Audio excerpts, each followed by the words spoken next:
Charlotte's Web. Chapter 1. Before Breakfast. "Where's Papa going with that axe?" said Fern to her mother as they were setting the table for breakfast. "Out to the hog house," replied Miss Arable. "Some pigs were born last night." "I don't see why he needs an axe," continued Fern, who was only 8. "Well," said her mother, "one of the pigs is a runt. It's very small and weak, and it will never amount to anything. So your father has decided to do away with it." "Do away with it?" shrieked Fern. "You mean kill it? Just because it's smaller than the others?" Miss Arable put a pitcher of cream on the table. "Don't yell, Fern," she said. "Your father is right. The pig would probably die anyway." Fern pushed a chair out of the way and ran outdoors. The grass was wet, and the earth smelled of springtime. Fern's sneakers were sopping by the time she caught up with her father. "Please don't kill it," she sobbed. "It's unfair."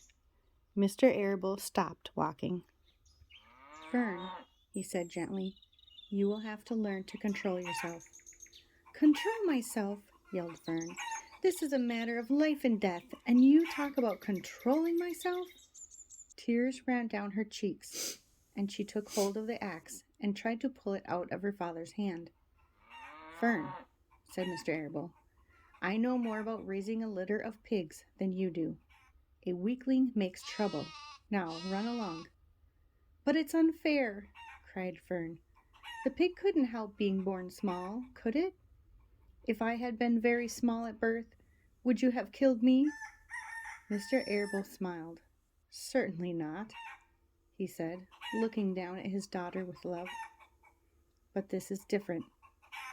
A little girl is one thing, a little runty pig is another." "I see no difference," replied Fern, still hanging on to the axe. "This is the most terrible case of injustice I ever heard of." A queer look came over John Arable's face.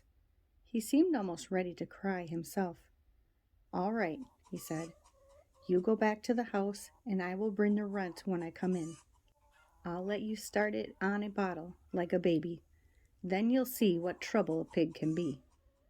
When Mr. Arable returned to the house half an hour later, he carried a carton under his arm. Fern was upstairs changing her sneakers. The kitchen table was set for breakfast, and the room smelled of coffee, bacon, damp plaster, and wood smoke from the stove. "Put it on the chair," said Miss Arable. Mr. Arable set the carton down at Fern's place. Then he walked to the sink and washed his hands and dried them on the roller towel. Fern came slowly down the stairs. Her eyes were red from crying. As she approached her chair, the carton wobbled, and there was a scratching noise. Fern looked at her father.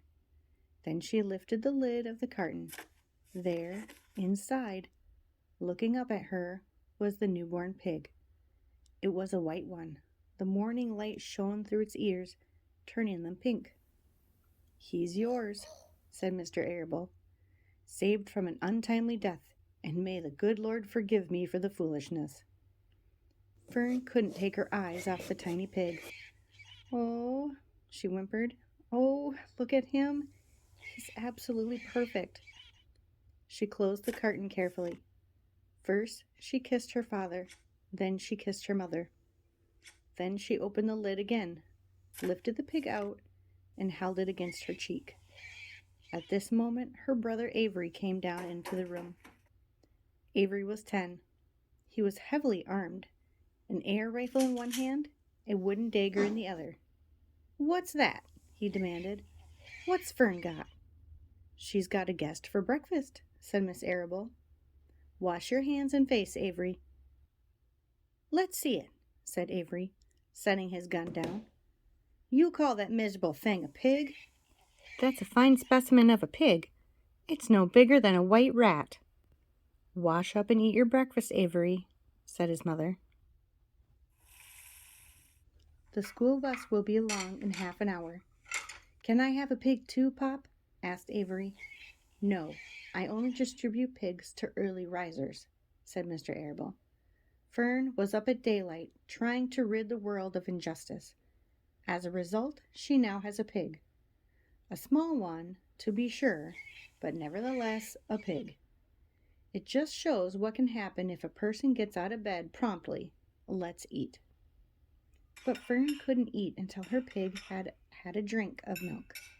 Miss Arable found a baby's nursing bottle and a rubber nipple.